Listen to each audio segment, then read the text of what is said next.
Good morning to our listeners here on Long Island's most listened to radio station, Walk 97.5. My name is Dan Leveler, president of New York State's largest independent labor union, Suffolk AME.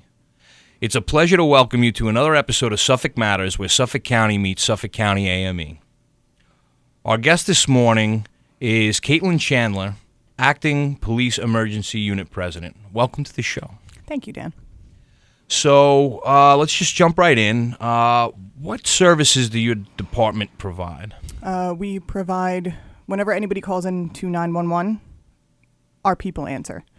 We also dispatch all the police. The fire and the EMS are done by FRES, which is also part of the Suffolk AME. Right. And we also we have the teletype department as part of our unit as well. They do things like the warrants, and when we do check the welfares from out of state, things like that. Okay. So just expanding on that a little bit, you've got a group of people that take the calls from anyone who's having an emergency, needs to contact the police. Anybody in Suffolk County, and occasionally New Jersey and Connecticut when the signals get crossed. Right. And then that group would then interface with the group that's going to interface directly with the responding police officers. Correct. So that's quite an operation. Yes. I've been down, seen the work area. It's a pretty complicated setup, and it's something, like when someone trains to learn a musical instrument, and it takes years and years. Yeah. It's not unlike that. I mean, you're talking anywhere from 4 to 6 monitors, right? Like physical computer monitors. Yes. A series of different keyboards, and you have to know which keyboard you need to type into to get the information you need. Different mouse setups and everything. Yeah. And all of this happens in real time because the emergency's happening right now. Correct. Yeah, so that is a handful and a half. It's a lot of work. And you probably don't get a lot of phone calls that are, hi, how is your day? You're constantly, always in the heat of people's worst moments. And not everybody reacts to these pressures in an awesome way. Yeah. We usually say that when it's your worst day, it's our best day. Right. Because we're at our best. Yes. No, and I think that's an excellent point. And to some degree, I got to imagine, you have to have some sort of process to offload all of, again, it's a very negative thing to be in a situation where you have to call for help. You have to be really... And so you get a lot of negative energy coming into all the people in that office. Again, just reiterating, maybe a little redundantly, like nobody's calling up and saying, "Hey, I found a kitten." It's occasionally bad stuff. they do. Occasionally they do. Yes. And they say, "What do I do with this?" So, walk me through a little bit what your colleagues do every day. Well, when you call 911, the first person you get is a 911 operator, also known as an ECO, which means emergency complaint operator. Right. So that's the first step in a series of steps. Right. They take the information, put it into our CAD system, which stands for Computer Aided Dispatch. Yep. That system is then populated on the dispatch side, and they send the officers out. The system itself does all the prioritizing, so we don't have to prioritize it anymore. Right. So depending on how... And based on codes, right? Yeah, based on codes. That touches on another aspect of this. I mean, you need to be well-versed in all of the codes necessary to do this job. Are there like five codes maybe? No, there's about 100 or so codes. Right. There's a lot of them. Yeah, and so the system would then know, based on what those codes mean, what needs to be immediately addressed and what things, where things need to be routed, I guess. Yes, each code has its own specific things that are programmed into the system. So they have notifications that we have to give out if it's, for example, if it's a bomb threat. You have to notify the emergency services. You have to notify sergeants. You have to notify all the supervisors in the dispatch center. Right. And on and on and on. Yeah, which I would imagine, let's talk 4th of July. I mean, that couldn't possibly be a good day at work. I mean, all of what goes on in a normal day is more than enough stress, but then you have those certain times of year, maybe, 4th of July, maybe Halloween, around the holidays. I'm sure there's holidays a are certain very subset. difficult times for us. Yeah. Usually because the call volumes rise, or even storms also Right. cause us an issue. Yeah, there would be emergency situations involving storms. You know, you're going to have accidents. You're going to get people stranded. I'm sure you would even get a call. Let's say storm's going pretty heavy and someone's out of heat and they're saying, "I don't know what to do. I've got a small child in the house. How do I deal with this?" You know, they in an emergency they might think, the best number to call is 911. Yeah. And well, a lot of times that's the only number that they know to call. Right. And you guys are, extensively trained, but then also well experienced in how to deal with all of this. Yes. That's a handful. Yeah, it's absolutely a handful. It takes a lot of because every emergency situation doesn't happen every day, and it may not. Maybe it does happen in a day, but it wasn't your shift, and you heard about it, but you don't know how you're going to react to these intense situations until you're in the position. So that's tremendous work. And again, just reiterating for those people out there paying taxes, the functions AME members provide all generally come out of what's called the general fund, and the average taxpayer rate on the general fund is about $89 a year. So all of these services and all of the other services that we've talked about, and we haven't even gotten into, AME has over 900 job titles. Yes. We haven't gotten into everything that everybody's done inside the county off of this super small tax line. So it is an amazing, you get amazingly qualified, competent people doing very difficult work for very little money. That is so much the heart of the importance of having a public employee. Yes. So, basically it's a social contract in a way. The government hires workers, provides them with certain protections, like the ability to organize so that they can be in a labor union like AME. They provide them with health benefits and retirement, and the whole idea is to bring someone in, train them to do the best job they can, and compensate them fairly for a 30-year career. You don't want someone doing the job, the people you represent, you don't want them switching out every 2 years. You don't want someone to come in, get trained, and then say, "Okay, I've got this skill set now. I'm going somewhere else that pays better." Well, dispatch is a very certain skill set that you have to set up. The average national burnout rate for dispatchers is about 3 years, and you have people who've been there for upwards of 20, 25. Wow. That's people who are just retiring who have hit 30 years. Right. In 2012, they actually did a study. I think it was the Northern Illinois University did a study saying that we can get PTSD from the job that we do. I would imagine, sure. Yeah, because if it's a lot of emotional trauma. Yeah. And, again, not the job for everybody.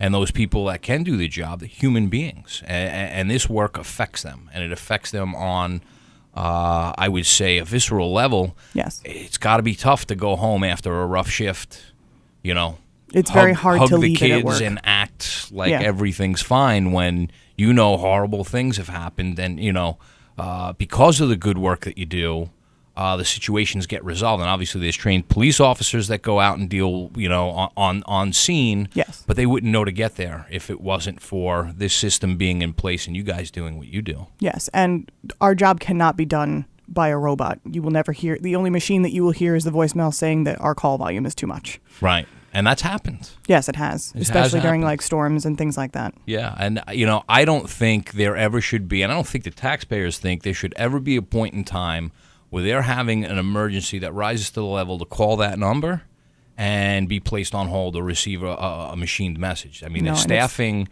specifically in that department, and you mentioned Frez as well, like all of these emergency things that just absolutely have to be covered, placed on hold or listening to a message, "Hey, we're super busy right now. I know things are bad for you, but we'll get to you as soon as we possibly can." That should never happen. No, it shouldn't. Yeah, it really shouldn't.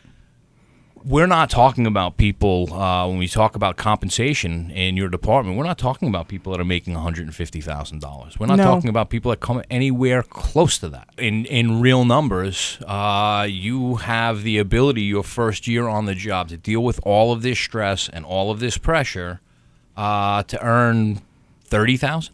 I think it's 34, 35 now. Okay, $34,000 or $35,000 to deal with that, and there are a lot of jobs out in the world that pay that and more that don't come with this level of stress whatsoever. So when you talk about, hey, we need 10 more people, and you talk about a $3.11 billion budget, it's not asking for a lot to make sure that those taxpayers that rely on these services the government provides have the ability to get a live human being to deal with. Like you said, robots can't do this. No. There is some level of automation that is practical, that is already built into the system, and that's good in terms of reading the codes and prioritizing to make sure that there are efficiencies. But in terms of understanding what's going on, now, to further my point, not everybody in Suffolk County speaks English as a first language, or That's sometimes true. at all. We have at least 2 Spanish-speaking operators on just about every squad. You would have to. Yeah, we have to. You would have to. We do have a service as well called Language Line, which connects us to other operators who can also speak different languages. Do the translation. Yes, to do all the translating and help us help everyone else. Right. And that's smart government. Being able to interact with everybody in our community, whether they're visiting, they live here, they're just working, any way, shape, or form. When there's an emergency in Suffolk County, this department and the people in this department should be able to react and resolve the issue in the fastest, safest way. Yes. So let's talk a little bit about the union side of things. So now AME is basically the umbrella that sits across all the government workers in Suffolk County that aren't sworn. And again, that's just a generalization. Yeah. Obviously, the townships have different representation, but the county on the county level, most every employee that isn't in a sworn position is represented by AME. And there are, like I alluded to, over 900 job titles. So no one person can be an expert in everything that goes on in every department. And it falls to you in a way to be the expert in what your department does and what your needs and issues are. So tell me first and foremost, why belong to a union? Why belong to this union? Belonging to a union is better for benefits. Yeah, and the power in numbers works on a lot of different levels. One, banding together a diverse group of people and saying we're all in this together. We see that, it's part of the political process. Some people band together under the Democratic mantle, some people under the Republican, some people are independent in the sense that they say, well, this seems like the best candidate in this instance, and that seems like the best candidate in that instance, and I don't care what designation goes before or after their name. But when we talk about, other things, simple buying power, when you have a group of 6,000 people versus going all by yourself, if one individual were to say, okay, I'm going to need to sit down with the county executive and discuss my pay scale, he couldn't possibly have the time, nor would he find a priority to do that, simply because of all of what it means to run a county government. But having an umbrella organization, so to speak, an association like ours, to be the focal point helps us get the job done. And I couldn't do what I do without you doing what you do and knowing what's going on in your department and being able to give me the feedback on, how staffing levels are. Yeah, and the needs of our department are different from absolutely the bulk of the AME's other workers, like us, Frez, the sheriff's office. Yeah, we're we're not technically law enforcement because we're not sworn. Right. But we still work in a law enforcement environment. And you're bound by those rules Yes. and our contract as well. So you have a bunch of rule books essentially that you've got to follow. Yeah, and we have to make sure none of them clash. Yeah. So that just brings to mind another aspect of this job that probably isn't the easiest. And when we talk about everything else, you say, wow, that's pretty bad. And, this I guess just kind of adds to how difficult and unique this job is. Mm-hmm. You don't just come in Monday through Friday from, say 7 a.m. to 3 and then, that's it. No, we work a rotating schedule. Right. So some days you work in days, some days you work in nights, sometimes Yeah, you work in we overnights. Standard is 5 days from 8 a.m. to 4 p.m. Right. We get 2 days off. Then 4 p.m. to midnight for 5 days. Right. Then get 3 days off and come back on 8 to 4s. Right. And there's also a steady midnight tour. Right. So that is, now just for our listeners, try and imagine the chaos in your personal life that would create, having these moving schedules, these moving, tours, so to speak, or just permanently being an overnight employee. How do you go to a kid's recital? How do you attend a family party? It's very difficult, especially when staffing doesn't allow. Right. But we do struggle to keep up with, Sure. your circadian rhythm gets thrown completely off. Absolutely. Especially for the midnighters. Yeah. For the day tours, which is the 8 to 4, 4 to 12 ones. Yeah. For example, today is my Tuesday. Right. So Yeah. I'll be going to work at 4 p.m. today. Right. Until midnight. Yeah. Maybe to 4 a.m. depending on how the staffing is. Okay. I guess you make an excellent point because you do 5 on, 2 off, 5 on, 3 off.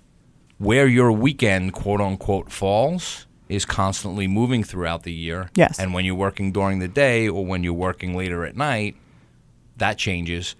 How do you get time for vacation? Obviously, all these stresses and pressures and everything else. Mm-hmm.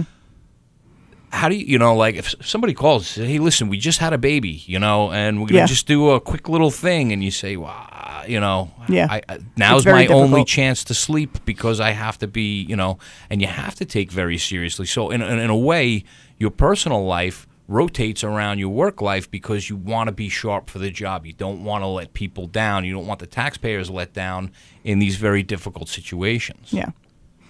It's So- very difficult to plan everything in your social life because you have to plan around when you're going to be at work. Mm-hmm. You have to go, oh, I can't go on this vacation at this time because maybe I don't have enough vacation time even in the bank to take it because I already took one weeks ago to go on a cruise with my family or whatever. Sure. And you can't really work it around the way that you work. Right. Like I usually go food shopping even on my weekend, which might be Wednesday and Thursday for a normal Right. person. Right. I mean, it's great because there's nobody in the store, but Yes, but you also now fall into a situation where, the stores stock on particular days, so your day Yeah. off may be the day where the stock is low, and that's just Yep. a little thing that just falls into the day-to-day. yeah, And now, year one employee, they just get the job. They're dealing with the stressors. They're dealing with this, you're on work, you're off work. Mm-hmm. It's, I'm working during the day this week, now I'm working at night next week, and all, trying to put all this together, all for what we said is roughly $35,000 a year. yeah. I'm not surprised that burnout is 3 years. I It- would yeah, it's imagine very there are a fast. number of people that come in and spend a few weeks and say, I must be out of my mind. I can There go. are I people can who have go done work at that. McDonald's. Yeah. Yeah. That's tremendous. And in a way, I think I could speak for the taxpayers and say, thank you for what you guys do. Thank you for putting up with so much and doing so much for everybody in Suffolk County. But, on my end, I want to see that we can do better for you guys. I feel there is a tremendous debt owed to you guys for what it is you do and what it is you have to deal with. And we have to seek ways to make this job for those that can, those people that are altruistic and community-minded enough to say, I will put myself on this crazy schedule and I will do these things because I want to protect people. I want my life in Suffolk County to go towards, my working day. I want it to go back towards the community. I think there's room to get some more things done. I think certainly worthy of consideration. You know, and it's something that we've been fighting for. You know, AME as a union has had multiple discussions over at least the last decade to try and make changes. But I think it's incumbent on me and my group, you as the unit president and the other unit presidents, to all come together and say, hey, listen, we've got to find a solution here. And, you know, I appreciate you being involved in those discussions and helping us stay informed so that we can actually achieve that. So Suffolk County workforce was greatly reduced through layoffs. I think we had somewhere in the area of 1,200 people laid off inside of AME alone. So all these essential purposes, services that we're talking about. How has understaffing been an issue for the police emergency unit? I started in 2010, and then we had normal staffing was supposed to be about 68. I think we had 53 people on. Right. Like each squad.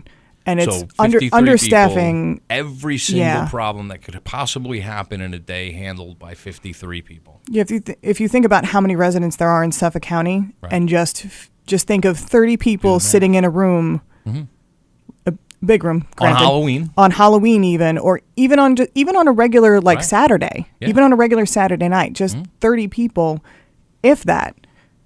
Right. Because I don't think we had many layoffs, but we did have a lot of just not hiring. Attrition is what happened. Yeah. So people retire.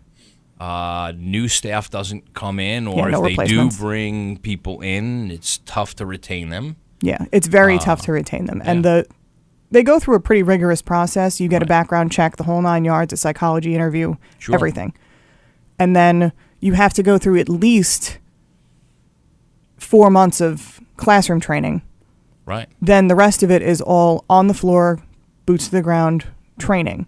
Right there on the phones, right there on the radio. Live, dealing with actual issues, but with someone close by, making sure that everything is going. Correct. You don't want what you call like a rookie, an error. Yeah, no. So that's why somebody's usually tethered to them the whole time. Yeah, that makes a lot of sense. And then we have to slowly wean them off. Yeah, it makes a lot of sense. I would imagine as part of all of the crazy scheduling and people,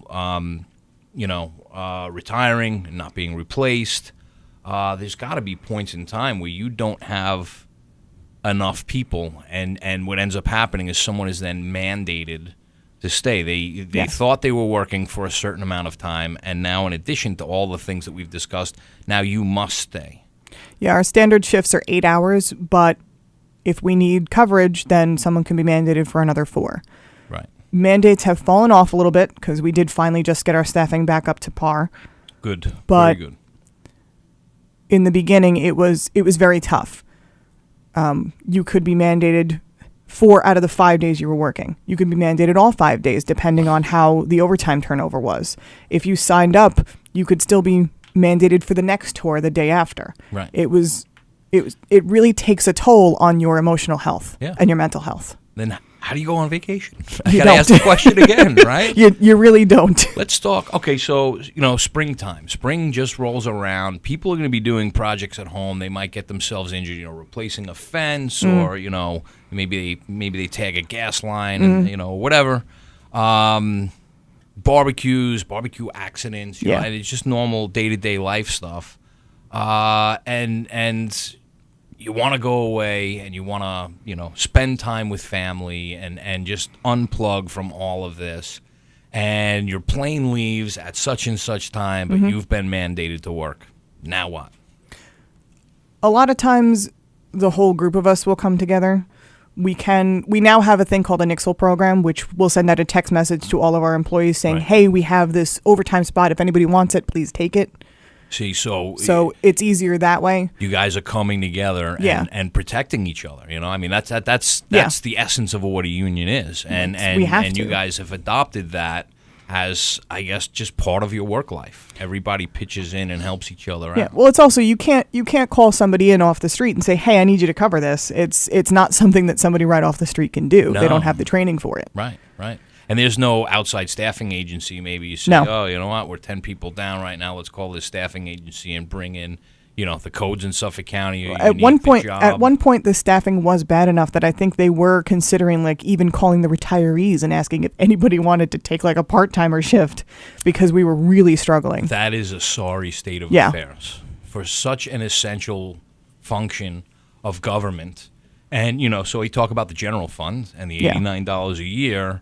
The police district fund is a very large departure from that number. That's somewhere Yeah. closer to $1,000. You know, that I believe is a function of the fact that everybody out in the world, anyone that can hear us speaking now, wants to know when they pick up the phone because they have an emergency that someone's going to be there and that there's going to be a responding officer to deal with that issue. Yeah. And you guys are an integral part of getting all of that done. And I want to thank you for just kind of shedding some light on all of that because it's not something that's often talked about in the newspapers.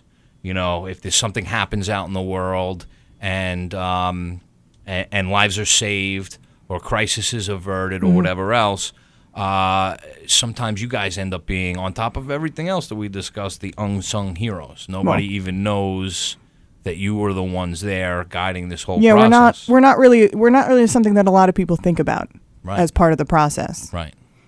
And I mean, we kind of like it that way, but well, of course. But for me, I'm trying to wrap my head around how do we get the next group of people to come in and take this job and continue doing it as people retire, and we want to keep those staffing levels up and we want to have that response.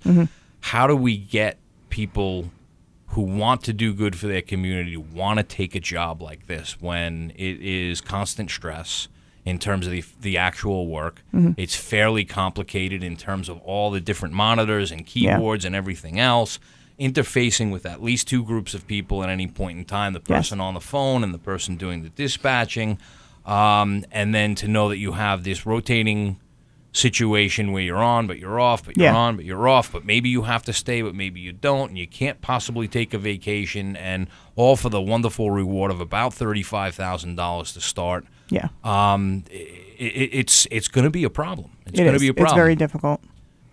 How do you feel? You get friends, family, neighbors. How do you feel they feel about you doing the job that you're doing?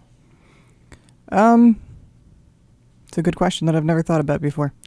As far as I know, my parents are pretty proud of me. I'm proud of you. Anyone listening should be proud of you. I wonder how much they worry for you. They do worry. I mean, even my friends worry. They know when I have my bad days or when I have good days, and I know I can count on them most of the time to just unload because a lot of times that's what you really need. Right. My mother was also she was a nurse. She's still a school nurse for a Suffolk School District. So she understands a good chunk of what I go through. Sure. So talking to her also helps a lot. Yeah. But now again, when you say talking, you can't get into the specifics. You're not allowed to talk. No, you're not about allowed it. to talk about specifics. So I mean, it's just everything we talk about. It just adds another layer of complication to this vital job. Well, I mean, it's one thing. I don't have a personal therapist, but that's on me, not on anybody else. Right. There are people who go to therapy so they can unload more because there's confidentiality there. I'm sure there are people who go and confess in a church confessional. Right. You have to find some way to get it out because otherwise it will strangle you to death. Yeah, I don't disagree at all. All things considered, I want to really thank you for coming on and spending some time with us just to let us know, peek behind the curtain, so to speak, and figure out, how does this job get done? I want to thank you and everyone that does the job that you guys do. Now, we stop by every once in a while. We like to come by, especially on, around the holidays where we know, people are generally not at work, but you guys are, and we, drop off a little something, whether it's, some cookies or a pie or whatever, and just thank you. But if you could just express back to everyone that you work with, just how proud AME is to have you guys as part of our group, and the work that you guys do for the community is, I think, invaluable, and a lot of work needs to be done. So I want to, and on top of all of that, I want to thank you for working with us to find ways to help your specific group make this just a little bit easier, just a little bit better. Okay. Thanks again for coming on Suffolk Matters, and thanks to all our listeners for tuning in. We'll be back next week right here on Walk 97.5.